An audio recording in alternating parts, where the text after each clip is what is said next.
From the outside, our life looked picture perfect. We had the nice two-story house in Westlake, the kind of place with manicured lawns and neighbors who waved when they walked their dogs. I was Brooke Allen, 37, a financial consultant who kept everything running smoothly: the bills, the mortgage, even Daniel's travel expenses. My husband, Daniel, was 40, and the marketing director at Redstone Active Gear, one of those men who always had a confident grin and a story about closing a deal.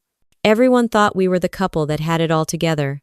My coworkers would say things like, "You two are relationship goals." His friends used to call me the lucky one. Funny how people can see two smiles in a photo and assume happiness. At home, things were quieter. Daniel had started working late. At first, I believed him: new campaigns, big deadlines, that sort of thing. But then the late nights became regular. His phone was always face down. He started locking it. I wasn't the jealous type, but something about his new behavior didn't sit right. One evening, I asked, "Do you have to work this much? You're barely home anymore." He didn't look up from his laptop. "It's the busy season. You wouldn't understand." That sentence stayed in my head longer than it should have. You wouldn't understand. He stopped eating dinner with me. I'd cook, plate it nicely, and by the time he walked in, the food was cold. He'd reheat it, say thanks, and sit in silence, scrolling through his phone. No questions, no conversation, no eye contact. It felt like I was living with a stranger who occasionally shared the Wi-Fi. Still, I told myself, maybe it was stress. Maybe the spark had just faded. I tried to be patient. But patience started to feel a lot like denial. Then came the new perfume, not mine, lingering on his shirts. The first time I noticed it, I thought maybe someone in the office hugged him goodbye. By the fifth time, I stopped pretending. There were new shirts too, expensive ones he hadn't told me about, and a gym membership he suddenly needed. He started traveling again for business trips. I'd always handled the finances, so I noticed his work credit card statements getting larger, the hotel names fancier. One Friday, he came home with a suitcase I'd never seen before, sleek, black, expensive. "Got it on sale," he said. He kissed me on the forehead like I was a pet, then walked upstairs. That kiss told me everything. I remember standing there, staring at the front door, realizing I didn't feel angry yet, just hollow. Something inside me switched from wife to observer. I started noticing the small things. The phone that never left his pocket, the extra showers, the sudden use of cologne he hadn't touched in years. It wasn't dramatic, not like in movies. It was quiet. The quiet where you feel yourself disappearing a little more every day. The neighbors still smiled when they saw us leave together on weekends. They didn't know he'd started asking me to skip family dinners because they were boring. They didn't know that when I laughed at his jokes in public, I was just keeping the peace. One night, I went into our shared office to print a document and saw his work bag on the floor. I reached for a pen, and something made me pause. I opened the bag. Inside were receipts: a restaurant in Dallas I'd never heard of, 2 tickets to a private resort in Palm Springs, and a printed itinerary under the name Haley Brooks. It hit me so hard I had to sit down. He wasn't even hiding it well. It was all their dates, flights, confirmation emails. I stared at that paper for a long time, then folded it neatly and slid it back inside. I didn't confront him that night. Instead, I poured myself a glass of wine, sat by the window, and thought about how predictable it all was. The business trips, the distance, the secrecy it was, the classic playbook. I wasn't going to cry over it. Not yet. Tears weren't useful. Numbers were. Evidence was. When Daniel finally came home that night, he smiled and said, "Long day." "Yeah," I replied. "Mine too." He didn't notice how steady my voice was. He didn't notice the way I watched him unpack, memorizing every careless move. He didn't notice that the woman standing in front of him had already started to detach. Because while he thought he was in control, I had already begun collecting details, mentally listing everything that was legally mine. The thing about betrayal is, it's not the shock that destroys you. It's the realization that the person you trusted counted on your silence. That night, lying in bed next to him, listening to his steady breathing, I decided I was done being silent. He rolled over, half asleep, mumbling something about catching an early flight next week. I whispered, "I'll make sure everything's ready." He smiled, still asleep, not knowing how right I was. And that was the moment my perfect marriage officially ended. Not with a fight, not with tears, but with a quiet decision. If you've ever had to pretend everything's fine just to survive a lie, you'll understand this part. Drop a comment below, I read every one. And if you love real cheating and revenge stories, subscribe. We have a lot to talk about. Daniel thought he could come and go as he pleased. He had no idea that the next trip he took would be the one that cost him everything. The next morning, Daniel left early with his suitcase, wearing that new cologne he thought I hadn't noticed. I stood by the kitchen counter, holding my coffee, listening to the garage door close. The silence after he left didn't hurt anymore. It just sounded like space, the kind of quiet that helps you think. He had said it was another business trip. Palm Springs this time. Supposedly, Redstone was hosting a team retreat. He used those same phrases that sound official, but mean nothing. When I asked why I wasn't invited, he said, "It's just employees, not spouses." The tone he used made it clear I should stop asking. By that point, I already knew not to argue. People who lie for a living hate confrontation. I smiled, nodded, and packed him a snack bag like I always did. Inside, I slipped a small tracking tag, the kind you'd use to find lost keys. I'd read about it online months ago and bought one just in case. Funny how instincts work. That night, I poured a glass of wine and opened my laptop. The tracker pinged from a resort called Oasis Palm Villas, the same name I'd seen on one of his receipts a few weeks back. I typed it into Google. 5-star hotel, couples packages, ocean view suites. I sat there for a long time, staring at the photos on their website, private cabanas, champagne service, romantic getaway deals. Nothing about marketing retreats or team building. I took screenshots of everything, quietly building my folder of proof. Around midnight, I checked his company's Instagram page. No mention of a retreat. But then I saw something else, a post tagged by Haley Brooks. The caption read, "Desert sunsets hit different when you're with your favorite people." I clicked her profile. Public, overly curated, perfect lighting. And there, in one of her photos, barely visible in the reflection of her sunglasses, was Daniel's arm. I don't remember breathing for a few seconds. My fingers felt cold. I scrolled down another photo, this time a dinner table. Daniel again, in the background, laughing with a group that included Haley, and, judging by the resemblance, her parents. My husband wasn't just cheating, he was playing family with someone else's. I grabbed my phone and took screenshots before she could delete them. I sent one to myself, one to my personal email, one to my friend Maya, labeled simply, "Save this." Oh, I didn't text Daniel. There was no point. What was I going to say? Hope the conference is fun? I wanted him to think I was oblivious. Silence was my advantage. The next day, I checked the tracker again. Still Palm Springs. Same resort. I watched the little blue dot move slowly across the map, like it was dragging the truth closer with every refresh. That weekend, my neighbor, Carol, stopped by. She was watering her plants and noticed Daniel's car gone. "He traveling again?" she asked. "Yeah," I said casually. "Some company retreat." She laughed. "Must be nice. Wish my husband's work trips came with ocean views." Her words hit harder than she meant them to. I smiled politely, but something in my chest tightened. Ocean views. He had told me he was in Dallas for meetings. Later that evening, I opened my email. There was a notification, a shared photo album titled Palm Springs Memories, accidentally shared by one of Daniel's colleagues, apparently. Inside were dozens of photos. Most were innocent people drinking by the pool, group dinners. But in one picture, Daniel was sitting at a table next to Haley. His hand was resting on her knee. That was the moment everything shifted. Not sadness. Not shock. Clarity. He had made it easy for me, every receipt, every careless post, every lie left in plain sight. He thought I'd never look. He thought I was too trusting. He thought wrong. When I closed my laptop, I felt calm.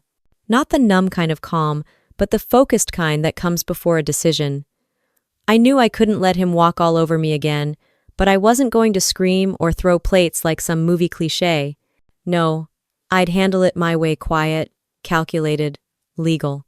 The next morning, I called Maya. She'd been my best friend since college and now worked as a divorce lawyer in downtown Austin. When she picked up, I didn't waste time. Hypothetically, I said, if a husband uses joint money to take his mistress on vacation, what happens to him in court? She paused for a second. Hypothetically? Let's say the wife's asking for a friend. Her voice softened. Tell your friend to start gathering documents.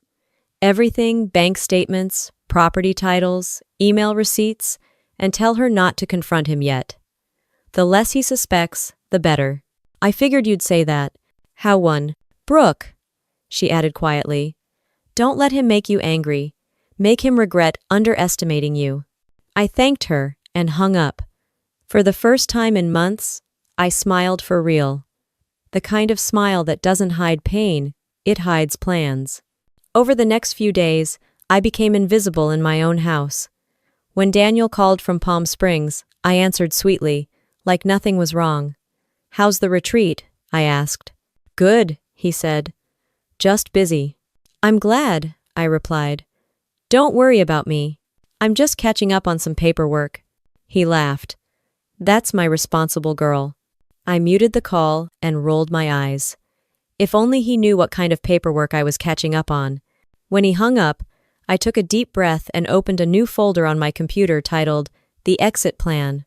Inside, I saved every screenshot, every transaction, every document, with his name on it. I wasn't ready to walk away yet. I was ready to build my way out. And as the tracker dot blinked from a luxury resort hundreds of miles away, I finally stopped wondering where my husband was, because soon it wouldn't matter anymore. When Daniel came back from his trip, he kissed me on the cheek like nothing had happened. He even brought me a souvenir, a cheap t-shirt that said Palm Springs 2024. I remember holding it up, smiling just enough to sell the act, and thinking, you spent thousands on your mistress but brought me this $10 shirt. He dropped his suitcase in the hallway and asked, Missed me? Always, I said, and handed him dinner. It was still warm, because I'd timed it that way. He looked surprised, almost suspicious that I was being so pleasant. He had no idea I already knew everything. Over the next few days, I played the role of the perfect wife. I cooked, laughed at his dry jokes, and asked harmless questions. How was the resort? Did your team get any work done? He smirked like a man proud of his secrets and said, It was productive. Yeah, I bet it was. At night, while he showered, I used that time to keep digging. I went through our joint emails, checked the shared drive, even found hotel invoices sent to his work address. Every time I saw her name, Haley Brooks, the anger in my chest tightened, not fiery, but cold and sharp. One night, when Daniel fell asleep watching TV, I reached for his phone. The passcode had changed. That was confirmation enough. No need to unlock it, a guilty man protects what's already rotten. The next morning, while he was getting dressed for work, he said casually, Haley's leading a new PR campaign. She's young but smart.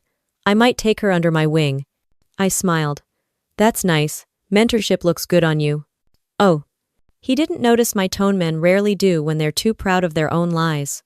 Later that afternoon, while reviewing statements at work, I noticed something. One of our joint accounts had been linked to an unfamiliar PayPal.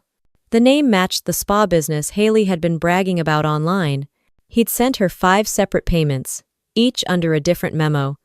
Consulting fee, gift, travel reimbursement, totaling almost $12,000. I printed them all, hole-punched them neatly, and added them to my growing folder, my exit plan. That weekend, Daniel said he wanted to visit his parents for dinner. I knew his parents lived in Dallas. I also knew Haley's family lived there too. So I told him, Go ahead, I'll stay home and finish some reports. He left around noon, wearing his best shirt, the one I'd ironed the night before. Once he was gone, I opened my laptop and checked social media.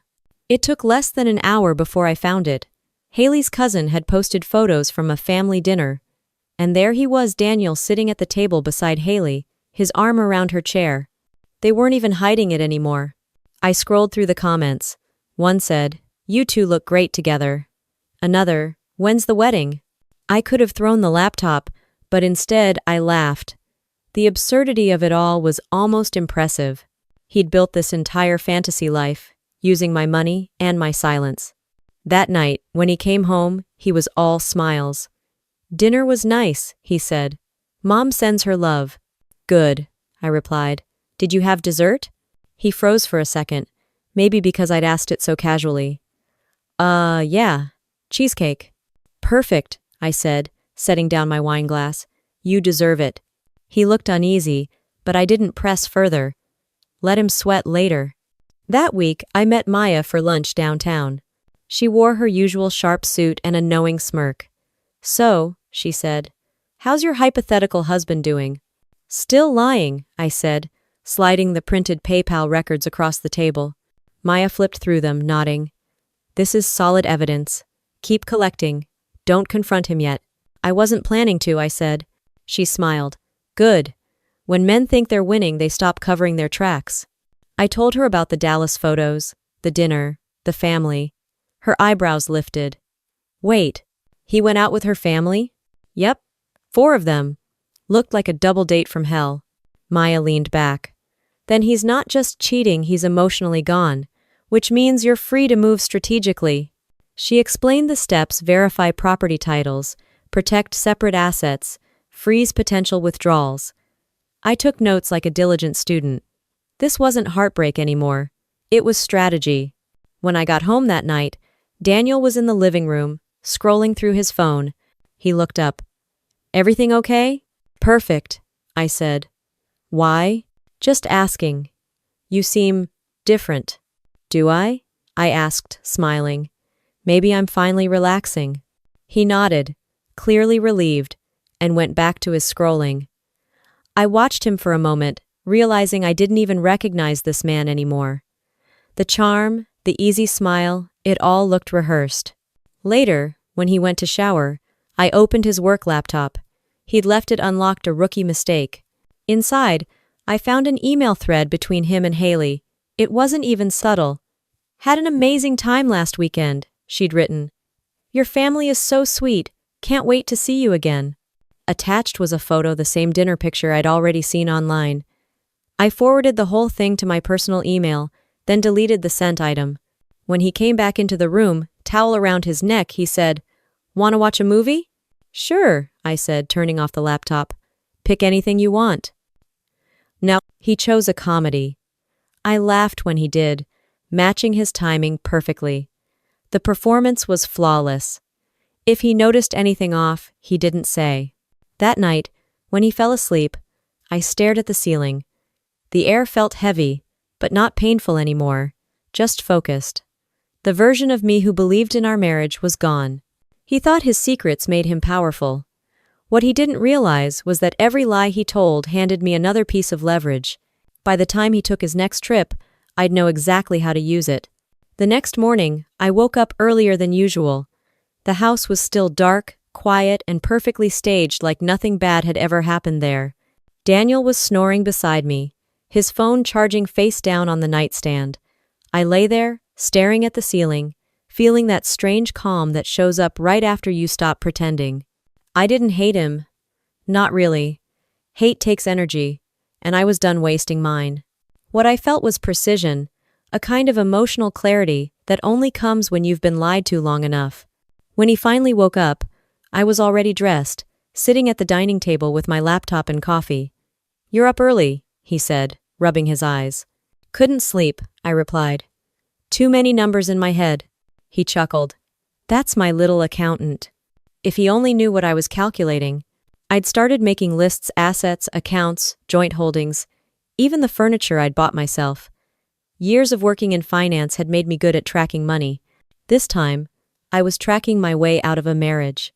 After he left for work, I spent hours going through old tax returns, property deeds, car titles. Most of the big stuff, the house, the SUV, the savings, were legally joint, but the initial down payment on the house had come from my inheritance. I'd kept the documents to prove it. It wasn't just our home anymore. It was my leverage. I scanned every document and saved it to a new flash drive labeled Household budget. Innocent enough name for something that could end a man's life as he knew it. At lunch, I met Maya again. We sat in a small cafe 2 blocks from her office, the kind of place where no one cares enough to eavesdrop. "You've been busy," she said, glancing over my notes. "I don't want to just leave," I told her.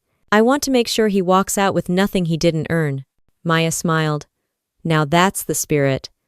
Have you checked for recent loans or transfers?" "I'm working on it. I have access to our joint banking portal." She nodded. "Good. Also, check if he's made any unusual withdrawals. Men like him always start hiding money before they confess." When I got home, I logged in and combed through transactions line by line. There it was, a $400,000 loan attached to our house, signed 2 months ago. Only one signature. His. I felt my stomach drop. He'd forged mine. At first, I thought maybe it was a mistake. Maybe I'd forgotten signing something. But I checked the scanned documents, my name, my handwriting, perfectly faked. He'd taken out a massive home equity loan behind my back. That money was probably gone already, spent on vacations, gifts, and his little mentee. My hands shook, but I didn't cry. Instead, I grabbed my phone and called Maya. "Forgery," I said when she picked up. "Home loan, $400,000. She was quiet for a second. "Okay, that changes everything. We'll add fraud to the case. Don't confront him yet. Make sure all documents are secure." "I'll handle it." That night, Daniel came home humming, like life was great. "You wouldn't believe the deal I closed today," he said. "I believe it," I replied, setting the table. "You're good at convincing people." He laughed, missing the point entirely. We ate dinner like a normal couple. Or at least we looked like one. He talked about work, Haley's potential, and how the company was growing fast. I nodded at all the right times, playing my role to perfection. Later, when he went to shower, I opened his wallet. Inside, there was a receipt from a jewelry store, one I didn't recognize, 2 weeks old. A diamond bracelet worth $6,200. I didn't even need to ask who it was for. I folded it, slid it back, and smiled to myself. The more he lied, the easier it got to stay calm. The next morning, I woke up to the sound of his alarm. He groaned, kissed my forehead, and said, "Don't wait up tonight. Late meeting." I smiled. "Of course. Go impress your team." After he left, I brewed another pot of coffee and called Maya. "He forged my signature," I said. "Already filed the notice," she replied. "We'll freeze his access to joint accounts by Monday." "Maya," I said, "I want to start moving assets." "You're ready?" "More than ready." End of chapter.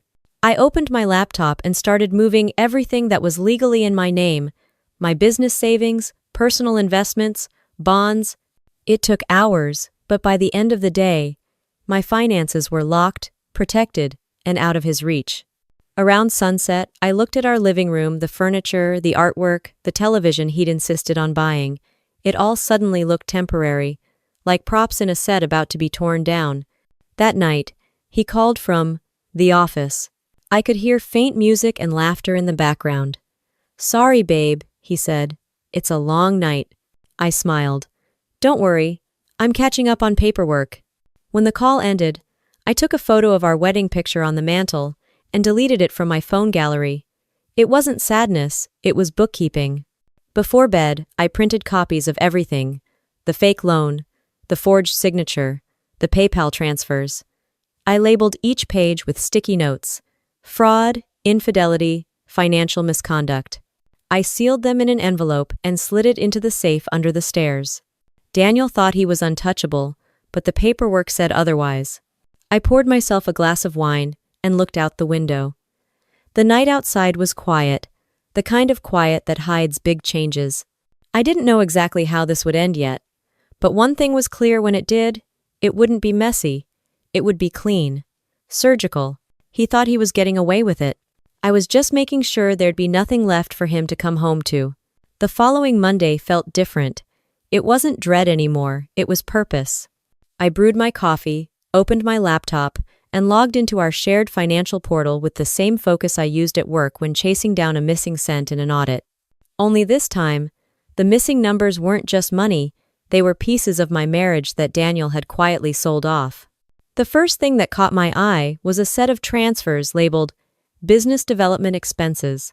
Each one was small enough to fly under the radar. $1,800 here, $2,400 there, but they added up fast.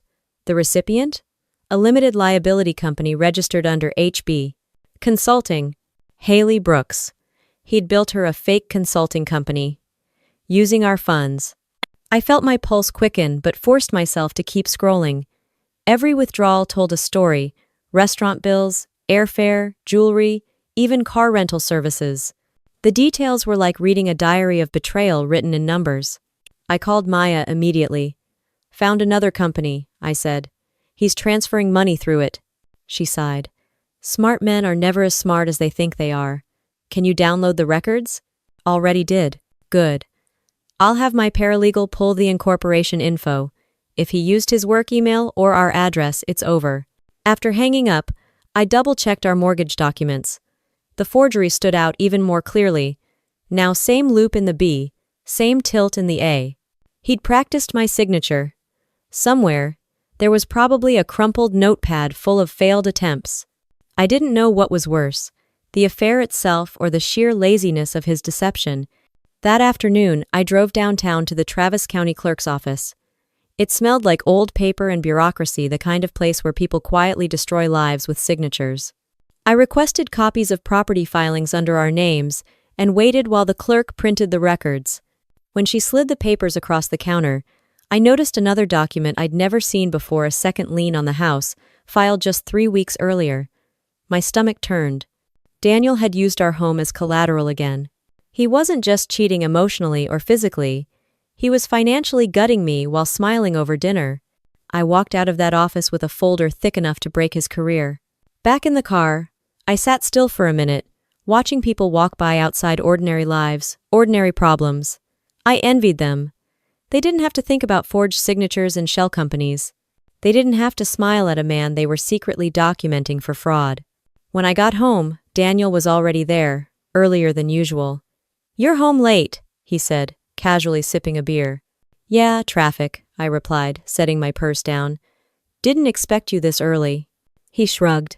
Meeting ended sooner than I thought. I could still smell Haley's perfume on his shirt. He didn't even bother hiding it anymore. He talked about work for a while, and I nodded at the right moments. He mentioned a potential business expansion that could change everything. It took all my self-control not to laugh. I knew what that meant. Another scam, another fake company, another round of stolen money. "Sounds promising," I said softly. "Yeah?" he said, grinning. "You'll see. Hindovno." Oh, I would. That night, when he fell asleep, I scanned the documents from the courthouse and emailed everything to Maya. Her response came within minutes. "This is gold. Don't move a muscle. I'll take it from here." I closed my laptop and looked at Daniel. He was snoring softly, the picture of peace. He had no idea how close his world was to collapsing. The next morning, I woke up early again and drove to my office downtown. My colleagues greeted me like always, but inside I was miles away. I spent the first half of the day pretending to balance budgets while secretly organizing my evidence. At lunch, Maya called. "You won't believe this," she said. "The LLC was registered using your home address. That's enough to tie him directly to financial fraud." I let out a small laugh. "So he wasn't even smart about it?" "Nope. He's been sloppy for months. You just didn't see it before." "Oh, I saw it," I said. "I just didn't know what I was looking at." "Haven't." Before hanging up, Maya added, "Brooke, this is more than divorce now. It's criminal territory. Are you sure you're ready for that?" I paused. He gambled our home for a woman half his age. I'm ready for whatever happens next. That night, Daniel came home late again, humming like a man with no worries. "Had dinner with a client," he said.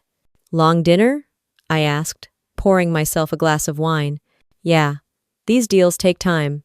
"Of course they do," I replied, smiling faintly.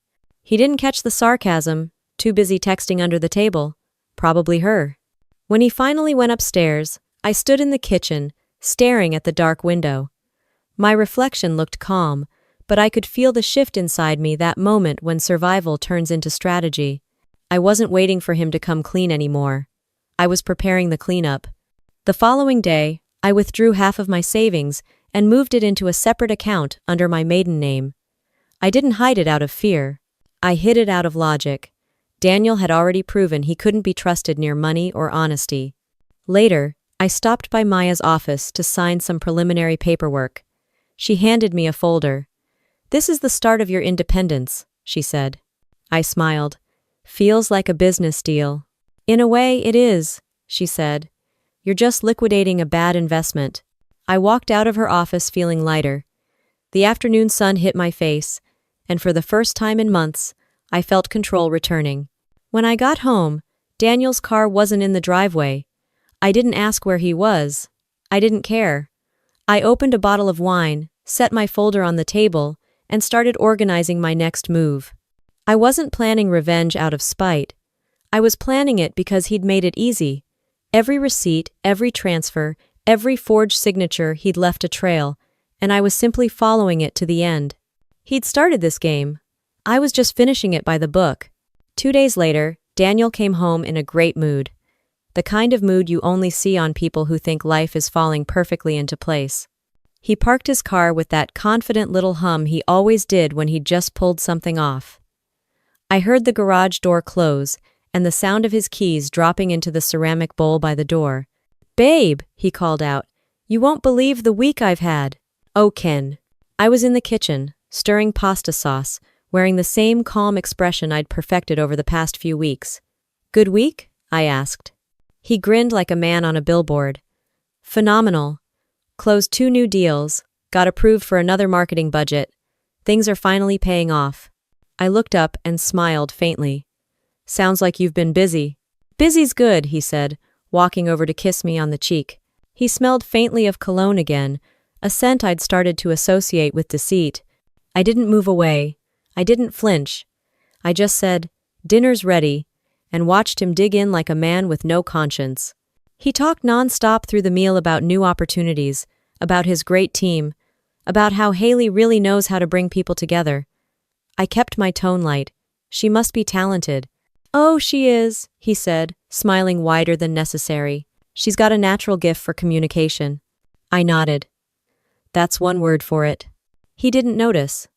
Men like Daniel rarely notice the difference between interest and amusement. After dinner, he leaned back in his chair, satisfied. "We should celebrate soon," he said. "Oh? Yeah. Maybe a weekend trip, just the 2 of us. What do you think?" That almost made me laugh. A weekend trip. With him. After everything. I wiped my hands on a towel and said, "Sure, Daniel. That sounds refreshing." "Aller." He beamed. "Great. I'll check my schedule." When he walked upstairs, I turned off the lights in the kitchen and stood in the dark for a moment. The house felt like a stage set, every conversation, every gesture rehearsed. I could hear him upstairs, humming in the shower, and I thought, he really believes he's winning. Later that night, while he slept, I quietly slipped his wallet from the nightstand. Inside was another receipt, a private charter service, booked for the following weekend. Departure: Austin. Destination: Scottsdale. 2 passengers. I put the wallet back exactly where it was and sat on the edge of the bed. My hands were steady. There was no anger left, only confirmation. The next morning, he poured himself coffee and said, "I might have a quick work trip next week." "Scottsdale?" I asked casually. He blinked. "How'd you?" "Oh, right. I must have mentioned it before." "Probably," I said. "You travel so much, it's hard to keep track." "Hola." He kissed my forehead before leaving for work. The moment the door shut, I laughed quietly to myself. His lies were predictable now, like clockwork. And clocks can be wound down. That day, I called Maya again. "He's planning another trip," I said. "Let him," she replied. "It'll give us time to move things." "What things?" "Your assets, your position, your advantage." We met that afternoon at her office, and she slid a thick folder toward me. "Here's the petition draft," she said, "but we won't file it yet. Timing is everything." I scanned through it. Divorce on grounds of adultery and financial misconduct, backed by evidence. She'd included every document, every screenshot, every transaction trail. It was airtight. What about the forged loan? I asked. Already in motion. Once we file, the bank will freeze access. Good, I said. He deserves to feel what losing control feels like. When I got home, Daniel was sprawled on the couch watching sports. Hey, he said, glancing up. How was your day? Productive, I said. Yours? Same old grind, he said, without irony. He had no idea that same old grind now included building his own downfall. Later that night, I walked past his briefcase left open on the table. Inside was a brochure, the Canyon Suites at the Phoenician. Luxury rooms, spa, couples massages, champagne service. I closed the briefcase gently and smiled. He wasn't just predictable, he was consistent.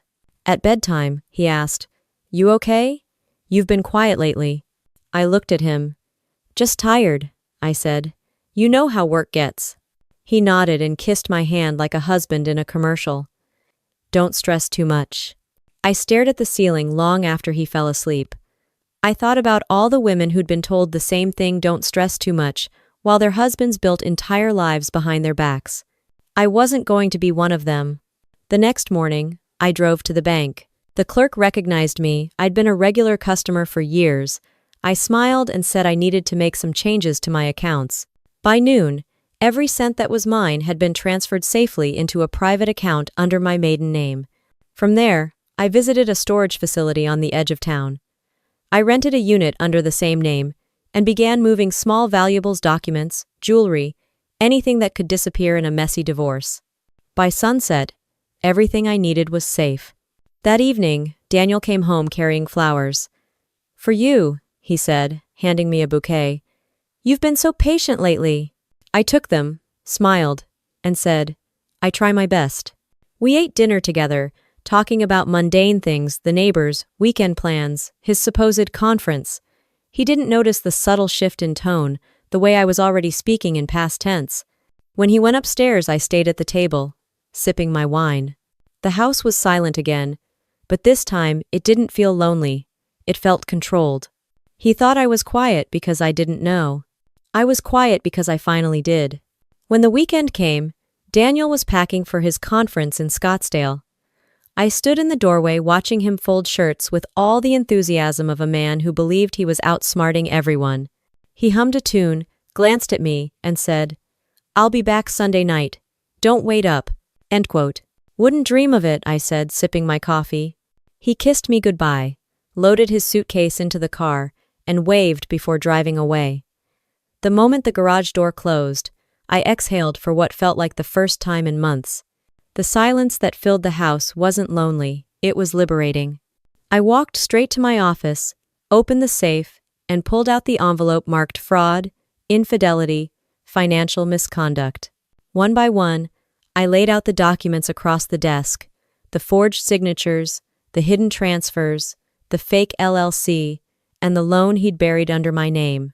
Every piece told the same story, a man who thought deceit was intelligence.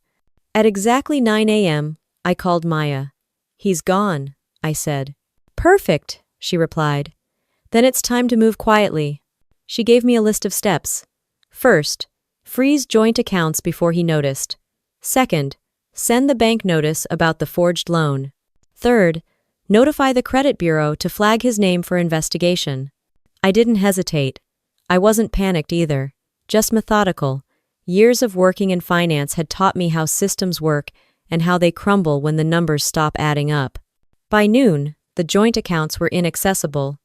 By 2, the bank had placed a fraud hold on the loan. And by evening, Daniel's financial empire built on charm and stolen money was one approval away from collapsing. While the paperwork processed, I went around the house collecting everything that was legally mine. The artwork I'd bought before our marriage, my grandmother's silver, the documents from my business. Each item had value, not just monetary, but symbolic. Proof that I had built things long before Daniel ever showed up. I loaded everything into the back of my SUV and drove it to the storage unit under my maiden name. Locking that door felt better than therapy. When I got home, I poured a glass of wine and sat at the kitchen island. The house was spotless, eerily calm. It looked like it belonged to someone else now. That night, Maya texted me. "Documents filed. He'll be notified next week." I typed back, "Let him enjoy his vacation first." She sent a laughing emoji. "You really are my favorite client." The next day, I checked his credit card account. He'd charged $1,200 at a resort restaurant, $600 on spa services, and $350 on champagne. Everything screamed arrogance. He didn't know it yet, but every swipe of that card was under forensic review. Around 3 p.m., my phone buzzed an alert from our home security app. The front door opened. My heart skipped for a second before I remembered I'd given a key to the cleaning service. But when I checked the camera feed, it wasn't them. It was Daniel. He was supposed to be in Scottsdale. He looked around the living room like a man inspecting a property he no longer owned. Then, just as suddenly, he left. I watched through the camera as he got back into his car and drove off. I didn't call him. I didn't text. I just added possible paranoia to the growing list of his problems. That evening, I took a long bath, the kind I hadn't had in months. I didn't cry or dwell. I just thought about how peace can be louder than revenge. When I got out, there was a voicemail from him. His tone was off, half distracted, half nervous. "Hey, I had to cut the trip short. Some issues at work. Don't wait up." Of course. Issues at work. He had no idea I was the issue. I played the message again, smiling slightly. The cracks were starting to show. The next morning, I drove to Maya's office with fresh copies of every new transaction and security log.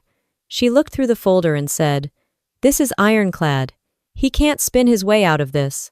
"I'm not trying to ruin him," I said.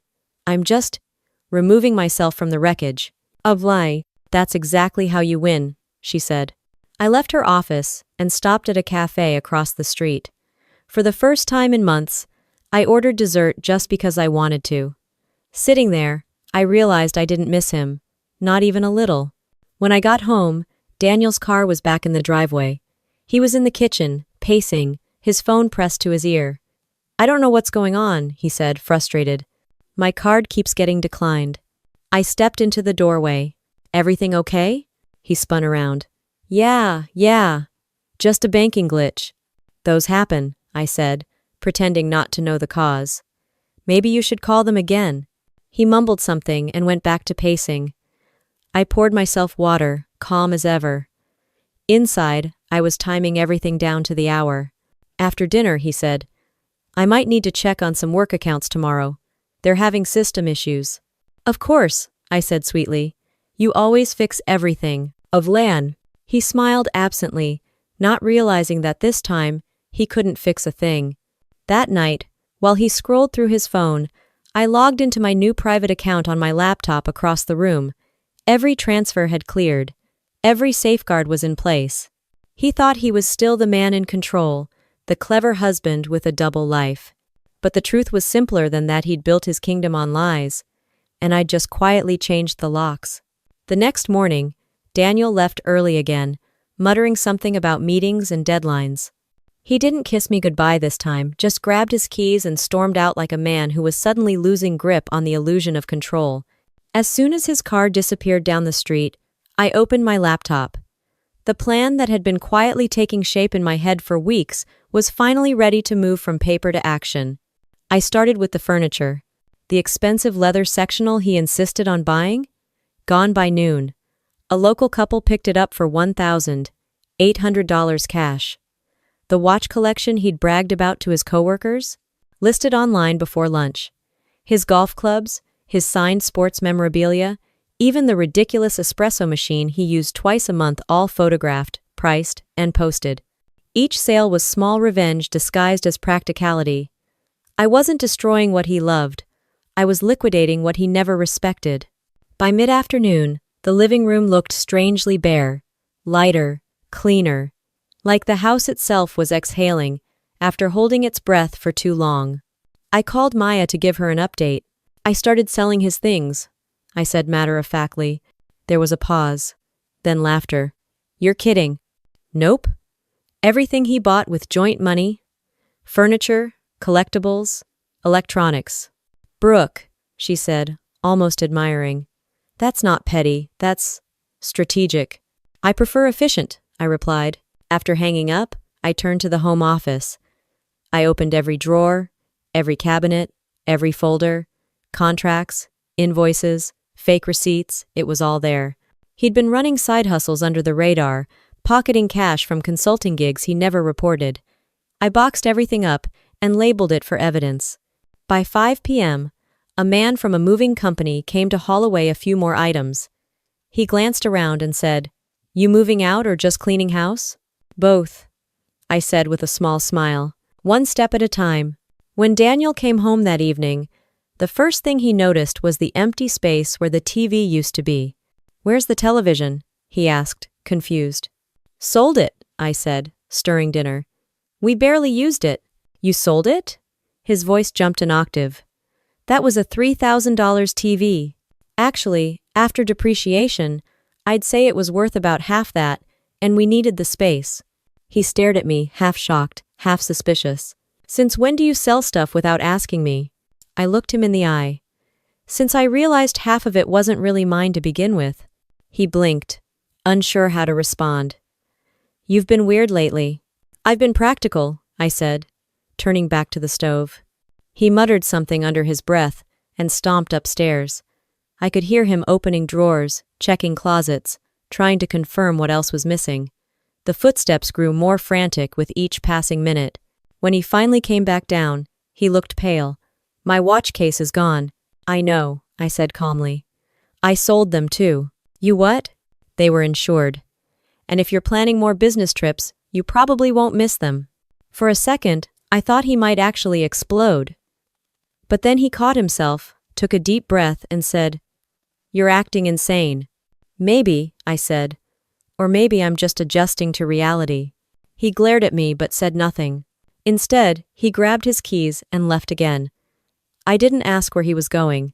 As the sound of his engine faded, I poured myself a glass of wine and checked my messages. The listings I'd posted earlier were selling faster than expected. Within a few hours, the house was practically empty of his belongings, the same things he'd filled it with to project success. It was oddly satisfying watching his life shrink, piece by piece, into manageable boxes and digital transfers. The next day, I met Maya downtown to sign another set of documents, formal notice to the bank that all transactions moving forward should require my written consent. She handed me a stamped copy and said, "You're officially in control of everything that matters." "Feels strange," I admitted. "I thought I'd feel guilt." "You don't owe guilt to someone who forged your name," she said flatly. "You're reclaiming your assets, not stealing his." Driving home, I realized she was right. I wasn't being cruel. I was simply taking back the life I'd financed while he played pretend with someone else. That afternoon, a delivery driver dropped off a stack of envelopes, bills, insurance statements, credit notices. I opened one addressed to him from the loan company. It read, "Your payment has been declined. Please contact us immediately." I smiled. Right on schedule. When Daniel came home that evening, he looked uneasy. He didn't bring up the missing furniture. Instead, he poured himself a drink and sat at the table. "Something's wrong with the accounts," he said. "Oh?" I asked, acting innocent. "Yeah, the payments aren't going through. I called the bank, and they said there's a hold on the mortgage." "That's odd," I said, tilting my head. "Didn't you handle that?" He hesitated. "Yeah, but something's off. Maybe a system error." "Maybe," I said softly. "Or maybe things just have a way of balancing out. Okluznet." He gave me a long look, trying to read me, but I didn't flinch. That night, I transferred the last $40,000 from my personal investment account into a secure trust under my name. I labeled it Future Stability. I didn't know yet what that future looked like, but I knew it wouldn't include him. When I closed my laptop, I looked around the living room bare walls, quiet air, just the essentials left. It felt honest for the first time in years. Daniel thought I was losing my mind, but what I was really doing was selling the past, one piece at a time, until there was nothing left for him to come back to. Daniel left for work the next morning with that tight, irritated energy of a man who senses something's off but can't quite name it. He slammed the door, muttered something about incompetent bankers, and peeled out of the driveway. I didn't even watch him leave this time. I just sat at the kitchen table, staring at my phone. The message from Maya had come in 5 minutes earlier. Everything's ready. Just say when. I typed back one word: tonight.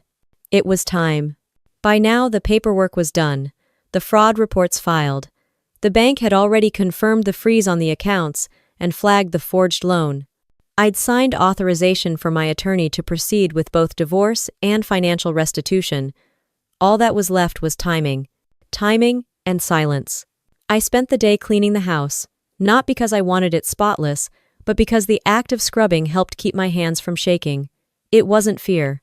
It was adrenaline, the kind that comes when you've been holding your breath for too long and finally decide to exhale. By late afternoon, the house looked sterile, like a model home. No trace of the chaos that had built this moment. I changed into a soft gray sweater, poured a glass of wine, and sat by the window. The sun dipped behind the trees, and with it, the last pieces of my patience. At 6:47 p.m., I sent Maya the final signal. Pull the trigger. 3 minutes later, she replied with a single checkmark emoji. The dominoes started falling instantly. At 7:05, the first notification came through: joint account access revoked. Then another loan dispute accepted. Then another fraud case under review. Each alert was a small burst of justice. Quiet, controlled, legal. By the time Daniel got home, everything was already in motion. He walked in carrying takeout and a bottle of wine, wearing the grin of someone trying too hard to look normal. Thought I'd bring dinner. Figured we could have a quiet night. I smiled politely. How thoughtful. He unpacked the food, poured himself a drink, and sat down. You've been distant lately, he said. Work stress? Something like that. He nodded, pretending to be understanding. You know, I've been thinking about us, about maybe starting over. I know I've been distracted with work, but I want to make things right. I almost laughed. Starting over. That's what he called it. He didn't realize us had already been dissolved by the county clerk's office an hour ago. Instead of answering, I stood up and grabbed my phone. You might want to check your email, I said casually. He frowned, pulling out his phone. Why? Just a hunch. Awfully. He scrolled, confused, then stopped.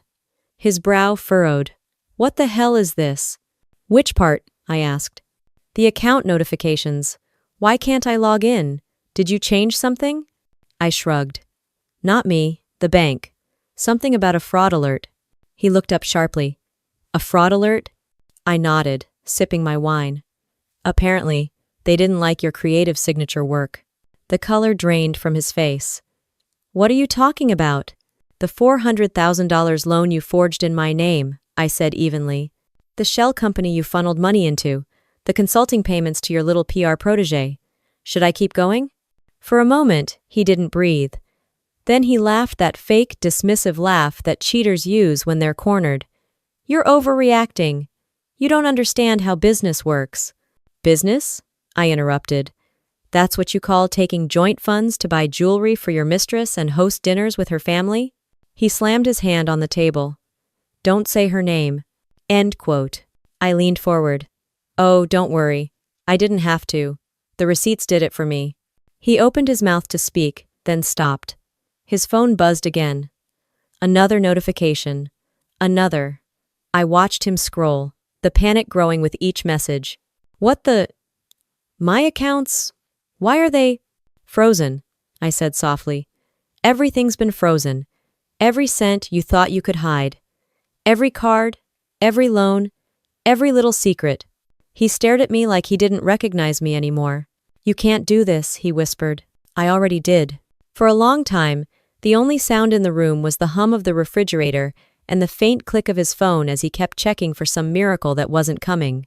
Finally, he stood up, pacing. This is insane. You'll regret this. I tilted my head. I don't think so. The courts will see to that. And the bank's fraud department. He froze mid-step. You went to the bank? I went everywhere, I said calmly. Turns out, people listen when you come with documentation and a lawyer. He looked around the half-empty house like he was just now noticing how much was missing. Where's my stuff? Sold it, I said. He stammered. You sold everything? I nodded slowly. Everything I legally could. Consider it liquidation of shared assets. He ran his hands through his hair, pacing like a caged animal. You're out of your mind. Maybe, I said. But I'm free. Oh, Lakin. He stopped, staring at me with a look I'd never seen before, a mix of disbelief, fear, and maybe, for the first time, respect. What do you want from me? He asked finally. Nothing, I said. That's the point. He sank into the chair, silent. The weight of it all finally hit him, the job on the line, the accounts locked, the money gone, the marriage dismantled without a single scream. I finished my wine, rinsed the glass, and placed it gently in the sink. You should probably call your lawyer, I said. You'll be getting served soon. When I walked upstairs, I didn't look back. There was nothing left downstairs worth seeing. By the time I reached the bedroom, the notifications had stopped buzzing on my phone. Everything that needed to happen had already happened. Justice wasn't loud. It didn't need to be. It just needed to be final. By the next morning, the house didn't feel like a home anymore. It felt like evidence. Every wall held echoes of lies. Every empty corner was a reminder of what he'd taken for granted. The furniture was gone, the shelves half bare, and yet I felt lighter walking through it. Daniel, on the other hand, looked like a man who had woken up inside someone else's nightmare. He came down the stairs in a panic, his phone clutched in his hand, voice rising. They froze everything. The bank, the cards, even my payroll account. What the hell did you do, Brooke? I poured myself coffee, calm as the morning sunlight hitting the countertop. I didn't do anything you didn't set in motion. He stared at me like he was trying to read a language he didn't understand. You went to the cops, the lawyers? You're trying to ruin me. I didn't have to try, I said. You did that all by yourself. He slammed his phone down on the table, veins showing in his neck. You had no right. I looked up at him, unbothered. You forged my signature, Daniel. You took money out of our home equity and gave it to your girlfriend. You don't get to lecture me about rights. He blinked, caught off guard that I said girlfriend out loud. You don't know what you're talking about. Oh, I know exactly what I'm talking about, I said. And so does your bank. And your company's finance department. And, by the way, Haley's name came up in the investigation too. You might want to tell her to lawyer up. He froze, the color draining from his face. You dragged her into this? I didn't drag anyone. You involved her the minute you used company money to fund your little retreats. He ran a hand through his hair, pacing in circles. You don't understand how this looks. I can fix this. I can talk to the board. I cut him off. You won't have to. They already know. Maya sent them copies of the financial statements. Turns out, they take embezzlement pretty seriously. He stopped pacing. For a moment, there was only silence. Then, he whispered, You can't come back from this, Brooke. You've burned everything. I smiled faintly. No, Daniel, I sold everything. There's a difference. He looked around at the half-empty house like it was the first time he'd really seen it. The missing furniture, the cleared-out shelves, even the blank spaces on the walls where photos used to hang it all finally registered. Where's my stuff? He asked again, quieter this time. Gone, I said. Everything that was bought with joint funds. Legally, half of it was mine.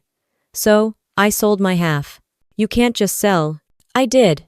You can call the police if you like, but they'll be more interested in that forged mortgage signature you left behind. He didn't answer. He just stood there, breathing hard, as if the walls were closing in. I walked past him, set my coffee cup in the sink, and picked up an envelope from the counter. You'll need this, I said, holding it out. He frowned, snatching it from my hand. When he tore it open, his face twisted inside were divorce papers and a printed summary of the fraud case filed under his name. You've lost your damn mind, he muttered, voice low and shaking. Funny, I said. That's exactly what you told me when I asked why our marriage didn't feel right anymore. He sat down, hands trembling as he flipped through the papers. You'll regret this, Brooke. You think you're strong now, but this will destroy you too. I leaned against the counter, arms crossed. You think destruction scares me? I've been living in it for months. I just finally decided to stop pretending it was home. He stared at me like I was someone new. Maybe, in his mind, I was. He stood abruptly, grabbing his keys from the hook by the door. I need to think. I need to fix this. I didn't stop him. I watched him leave, watched his car back out of the driveway, and disappear down the street. The silence that followed wasn't empty, it was earned. For a while, I just stood there, looking around. The echo in the house was sharper now, but it didn't hurt. I walked through the rooms slowly. The office where I'd built my case, the bedroom where I'd spent too many nights pretending not to know, the kitchen where every lie had been seasoned with charm. Everything was stripped back to its bones. And in that stillness, there was peace. The front door creaked open an hour later. Daniel was back. His expression was pale and tight, the way people look when reality finally catches up. They suspended me, he said, almost to himself. Effective immediately. I'm sure they'll have questions for you, I said evenly. He glared. You won't get away with this. Daniel, I said quietly, I didn't run a scam. I didn't lie. I didn't cheat. You did.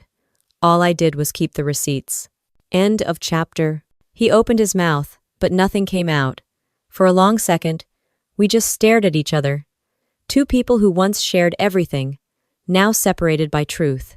Finally, he said, So, that's it? You're just done? Yes, I said simply. I'm done being the collateral damage in your success story. He laughed bitterly. You really think this makes you the hero? No, I said, picking up the envelope he'd left on the table. It makes me the survivor. Ho! He turned and walked out without another word. The sound of the door closing behind him felt final, not dramatic, not cinematic, just quiet. When his car engine faded into the distance, I went upstairs, opened the window, and let in the cool evening air. The house smelled clean. No more cologne, no more lies. Just the faint scent of freedom and lemon cleaner. Downstairs, on the table, the divorce papers sat half-folded next to an untouched takeout box. I looked at them one last time before turning off the lights. The house wasn't empty because he'd left. It was empty because I'd finally cleared out everything that didn't belong, including him.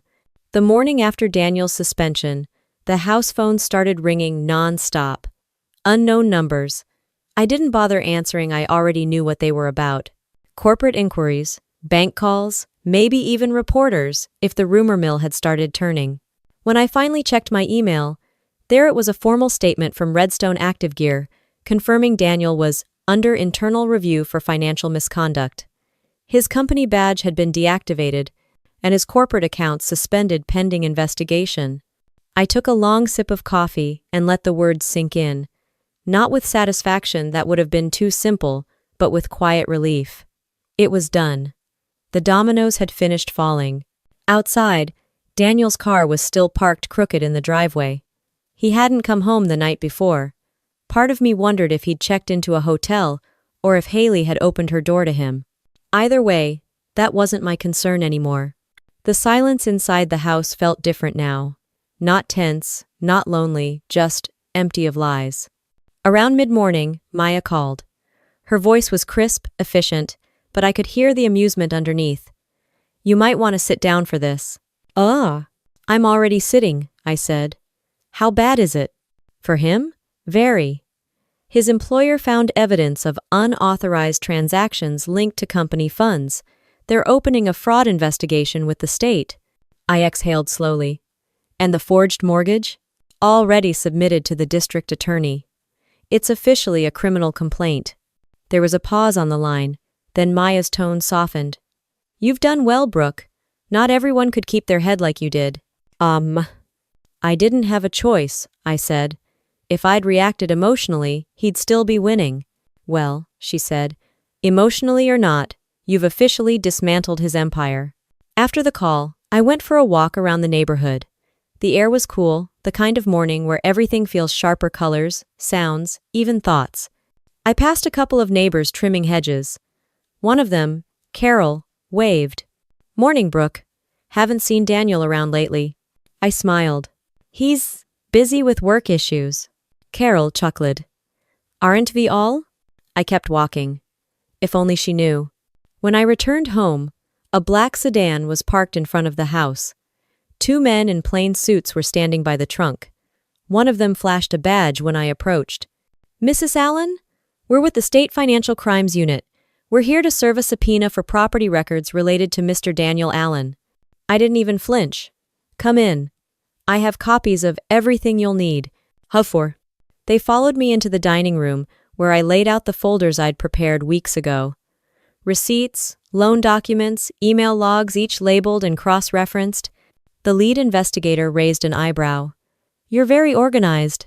Years of working in finance, I said. You learned to keep paper trails. He nodded approvingly. This will help a lot. I'm sorry you had to deal with all this. Don't be, I said. He made his choices. I just documented them. Who? They left after half an hour, thanking me for my cooperation. When the door closed, I felt an odd calm, the kind that comes when everything you've been holding together finally stands on its own. A few hours later, my phone buzzed again. Maya. Update. Haley's been let go from her company. Turns out she was listed as a payee on one of Daniel's expense accounts. Her boss found out. I didn't smile, but I won't lie, I didn't feel bad either. Actions have consequences, I said simply. Exactly, Maya replied. And yours were well calculated. By evening, Daniel finally showed up.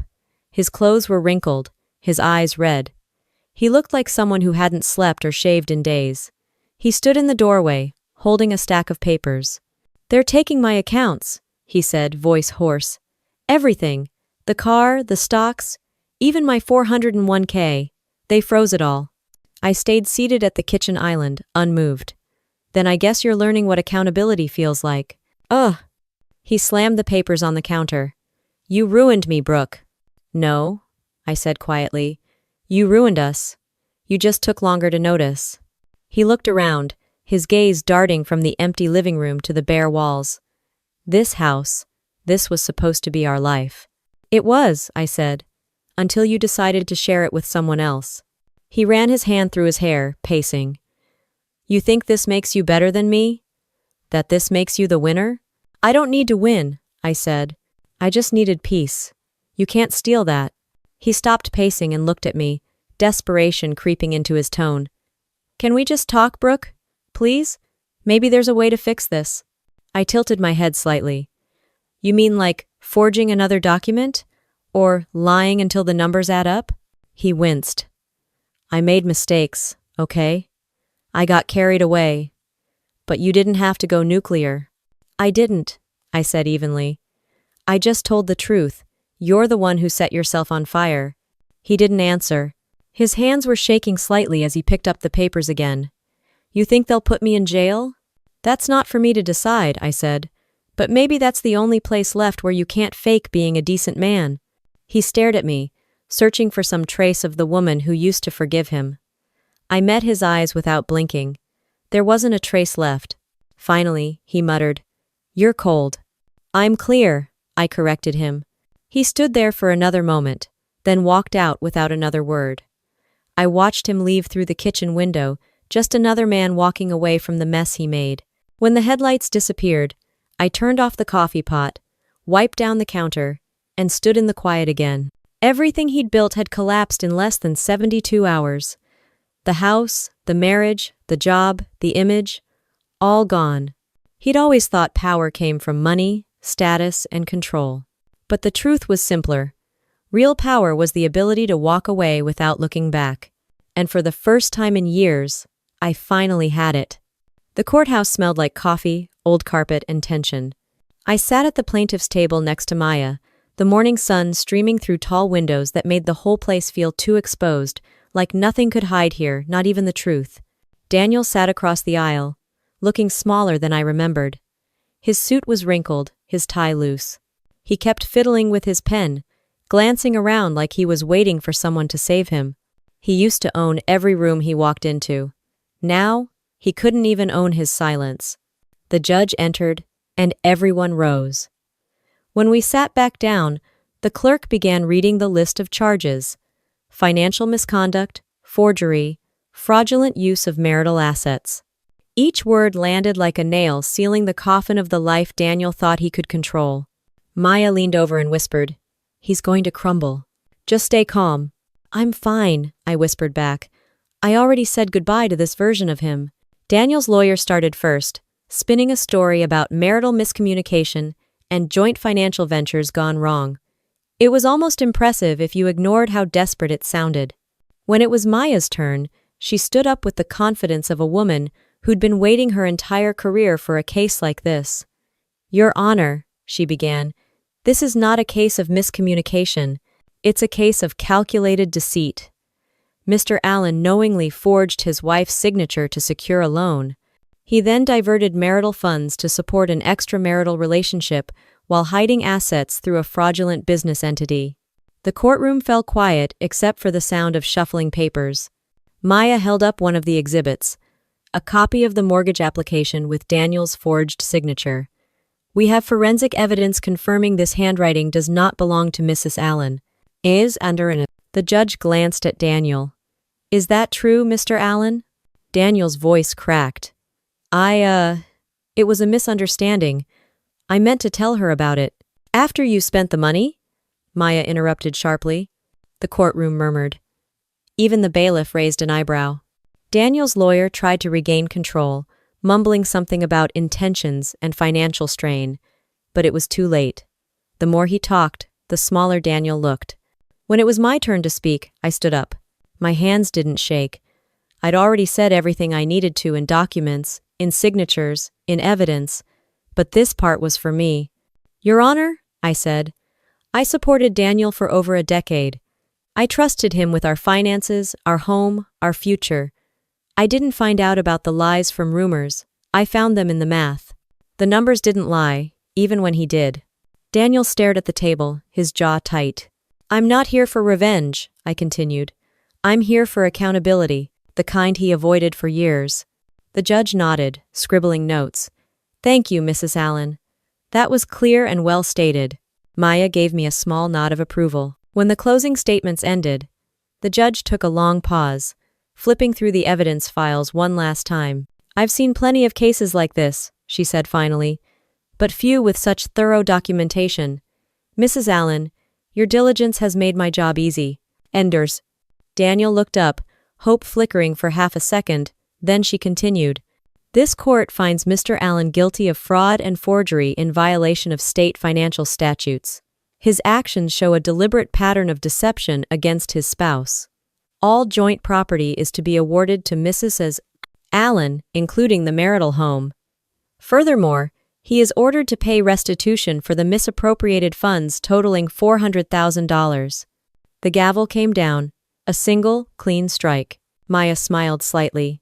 Daniel didn't move. He just sat there, frozen, staring at the polished wood of the table like it might give him an escape hatch. His lawyer leaned over and whispered something, but Daniel didn't respond. As I gathered my things, he finally looked at me. His voice was small. "You really did it." I met his eyes. "No, Daniel. You did it to yourself." Outside the courthouse, the air felt different, brighter somehow. Reporters were waiting near the steps, but Maya handled them easily. "No comment," she said with a smirk. "Justice speaks for itself." When she turned back to me, she handed me a folder. "Final copies," she said. "Everything's officially yours." I took it, exhaling slowly. "You know, it's strange. I thought I'd feel angry, or vindicated, but I just feel done. That's what winning with dignity feels like," she said. We walked toward the parking lot together. Halfway to my car, I saw Daniel standing by his, except his wasn't his anymore. The repo company had arrived early. 2 men were strapping his luxury SUV onto a tow truck. He shouted something at them, waving his arms, but they ignored him. Maya looked at me. "Want to go the other way?" "No," I said, watching him. "I want to see what truth looks like when it finally shows up." Daniel noticed me then, his face twisted in anger and humiliation. "You ruined me," he shouted. I didn't stop walking. "No," I said softly. "You just never built anything real." He kept yelling, but I couldn't hear the words anymore. The sound of the tow truck drowned him out, pulling away with everything he thought made him important. By the time I reached my car, the sun was high and sharp against the courthouse windows. I opened the door, slid into the seat, and looked at the envelope Maya had given me. My name alone was printed on every page. No more shared signatures. No more forged promises. As I started the engine, I caught my reflection in the rearview mirror. I didn't look broken or bitter. I looked free. Justice hadn't given me back the years I lost, but it gave me something better, the reminder that silence doesn't mean weakness. It means strategy. And sometimes, it's the quiet ones who end up holding the gavel. The months after the trial passed quietly, almost suspiciously so. No arguments, no legal letters, no more surprises arriving in brown envelopes. For the first time in years, I woke up without the heaviness of anticipation, that constant feeling that something was about to fall apart. It already had, and now there was nothing left but rebuilding. I sold the house, not because I had to, but because I wanted to. It wasn't home anymore. It was a monument to all the lies that had lived inside its walls. I found a smaller place downtown, closer to my office and within walking distance of the coffee shop I used to love, but stopped visiting when life became too loud. The first night I slept there, surrounded by unpacked boxes, I felt the kind of peace that doesn't need company to exist. I spent the next few weeks reorganizing my life like it was a project because in some ways, it was. I reviewed my accounts, reset every password, changed every lock, and closed every joint file with Daniel's name on it. The symbolic part mattered as much as the practical one. When the final transfer from the court settlement arrived, the restitution payment Daniel was forced to make, I stared at the number for a long time. It wasn't about the money. It was proof that the truth had weight. I didn't touch a cent of it for months. Instead, I started sketching ideas in a notebook, late at night, with a glass of wine and soft jazz in the background. At first, they were just scribbles phrases like financial self-defense for women and reclaiming power through knowledge. By spring, those notes had turned into a plan. I rented a small studio above a florist and turned it into something new: money and dignity. It started as a weekly workshop, small, just a dozen women sitting around a long table with notebooks and coffee cups. Some had been divorced, some still married but worried, some just curious about financial independence. We didn't just talk about budgets or credit reports. We talked about control, fear, silence, and how money so often hides behind those words. I shared pieces of my story, not the drama, just the lessons. How I learned to read the fine print, to spot patterns in spending, to recognize when trust becomes currency. I told them that revenge didn't have to be loud, and power didn't have to look like dominance. Sometimes it looked like a woman calmly signing her own name, with no one watching over her shoulder. After a few sessions, word spread. Local community centers started asking me to speak. A small business podcast invited me for an interview. Someone called it the revenge story, that turned into a masterclass in resilience. I laughed when I heard that, but they weren't wrong. Even Maya attended one of the first workshops. She sat in the back with her lawyer's posture and proud smile. "You're good at this," she said afterward. "I'm not teaching," I said. "I'm reminding." Of what? That we're not powerless just because someone lies better than we do. I think. By the end of the summer, I was running 2 sessions a week and mentoring women who wanted to start their own workshops in other cities. It wasn't some grand empire, it was just honest work built on hard truths. Sometimes, I'd still get updates about Daniel. A mutual friend mentioned he'd moved out of state, trying to start over. Word was, he'd filed for bankruptcy and taken a lower-level job at another company. I didn't feel joy or pity, just distance.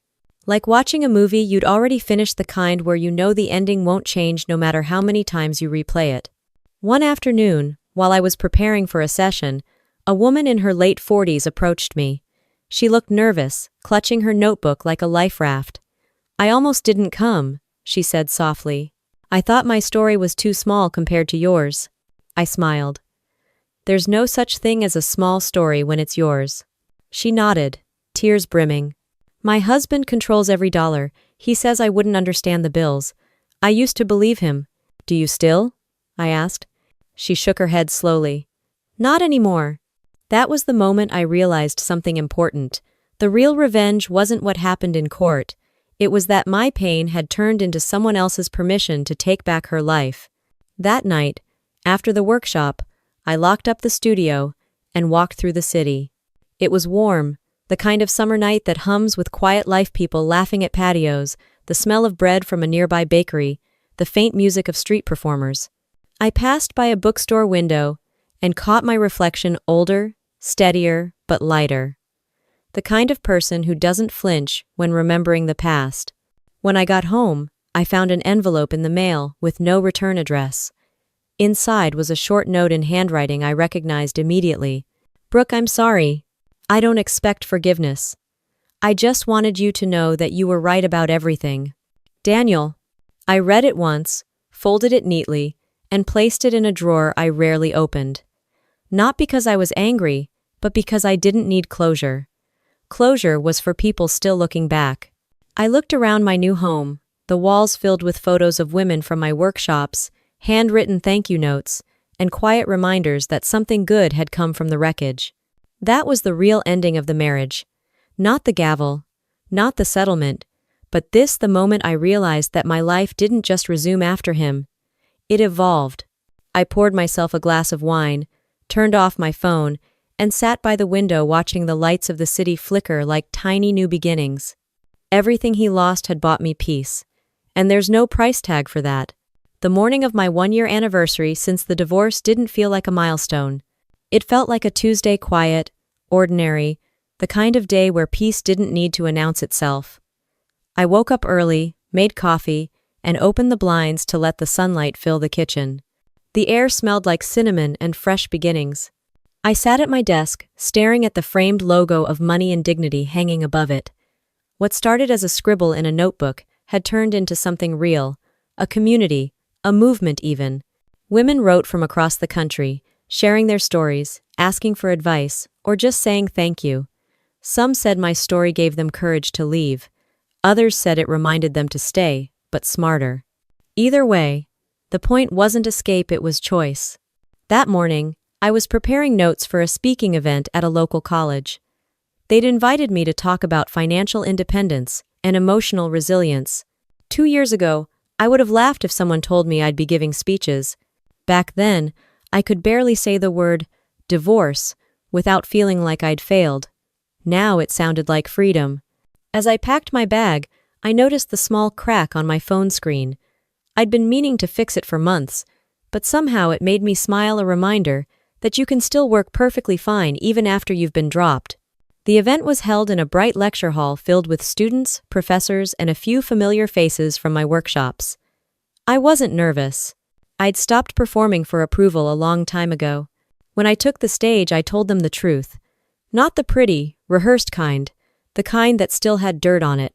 I used to think revenge meant getting even, I said, pacing slowly. But what I learned is that real revenge is getting better. It's rebuilding so completely that the person who hurt you wouldn't recognize the version of you that stands tall afterward. The room was silent. Every eye was on me. I saw young women scribbling notes, older women nodding slowly, and a few men looking uncomfortable but thoughtful. I told them about the little details. No one talks about the paperwork, the therapy sessions, the awkward silences at dinner when you're suddenly alone. Healing, I said, isn't cinematic, it's administrative. But you keep doing it until one day you wake up and realize you don't need to explain yourself anymore. When I finished, the applause wasn't loud. It was long. People stood, clapping slowly, like they weren't just appreciating the talk, but what it represented. Afterward, a student approached me, maybe 19, nervous smile, holding a small notebook.